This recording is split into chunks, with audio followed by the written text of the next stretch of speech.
د ګلوبل نیټورک اکاډمۍ درنو ملګرو، سلامونه او نیکې هیلې مې ومنئ.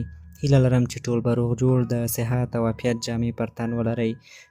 درنو ملګرو، نن زموږ موضوع چې ده د پیسو ځانګړتیاوې یا خواص دي. په همدې هکله درته د پیسو ځانګړتیاوې خواص تشریح کوو. صرف مهم ټکي در سره یاداشت کړئ. په اوسني عصر کې اقتصاد پوهانو د پیسو لپاره یو شمېر معیارونه ټاکلي او هر هغه شی چې دا معیارونه پوره کړي د پیسو په توګه کارول کیدی شي. نو هغه ځانګړتیاوې چې دي، لومړی د ټولو خلکو له لوري د منلو وړ وي. هر شخص باید د پیسو کارولو ته چمتو وي او په ورځنیو چارو کې د تبادلې د وسیلې په توګه ومني. طلا او نقره د پیسو تر ټولو غوره ډولونه دي چې په بېلابېل ډول کارېدی شي او ټول خلک یې د تبادلې د وسیلې په توګه مني. کاغذي پیسې هغه وخت ټولو ته د منلو وړ وي چې مرکزي بانک چاپ کړي او اجباري نوټونه وبلل شي. چک له دې امله پیسې نه بلل کېږي چې ټول خلک یې د پیسو په توګه نه مني. دویم، د جریان وړ دوامدار وي. پیسې باید د جریان وړ وي، یعنې دوامداره وي. پیسې باید د یوې مناسبې دورې لپاره د کارولو وړ وي. حیوانات او زړېدونکي اجسام ځکه پیسې نشي کېدای چې د جریان وړ او دوامدار نه دي.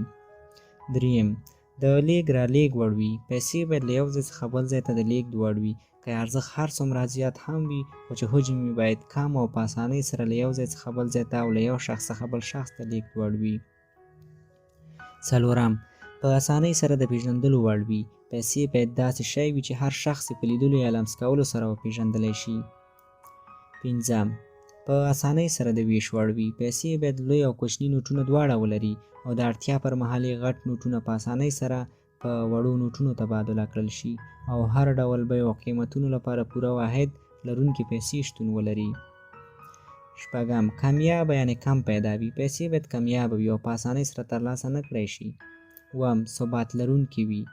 اتم، یو شانوالی. د پیسو هر نوټ باید له بل سره مساوي ارزښت ولري. د بیلګې په ډول د 50 افغانیو ټول نوټونه باید له مساوي ارزښت څخه برخمن وي. داسې نه چې یو نوټ لږ او بل یې ډېر ارزښت ولري. نو د پیسو دغه 8 ځانګړتیاوې چې تر ټولو عمومي ځانګړتیاوې دي، صرف یو ځل بیا درته لنډ ټکو کې وایم، صرف یې همدغه لنډ ډول یاداشت کړئ. 8 ځانګړتیاوې یا خواص چې دي، لومړی د ټولو خلکو له لوري د منلو وړ وي. دوهم، د جریان وړ دوامداره وي. دریم، د لیږ رالېږ وړ وي. څلورم، په اسانۍ سره د پیژندلو وړ وي. پنځم، په اسانۍ سره د ویش وړ وي. شپږم، کم پیدا وي، کمې پیدا کېږي. اووم، ثبات لرونکي وي. اتم، یو شانوالی، یعنې د پیسو هر نوټ باید له یو بل سره مساوي ارزښت ولري، ترمنځ یې کوم تفاوت وجود نه لري. نو دا د پیسو هغه ځانګړتیاوې او خصوصیات دي. هیله ده چې یو څه مو ترې زده کړي وي. راتلونکې موضوع به مو د پیسو دندې او وظایف وي.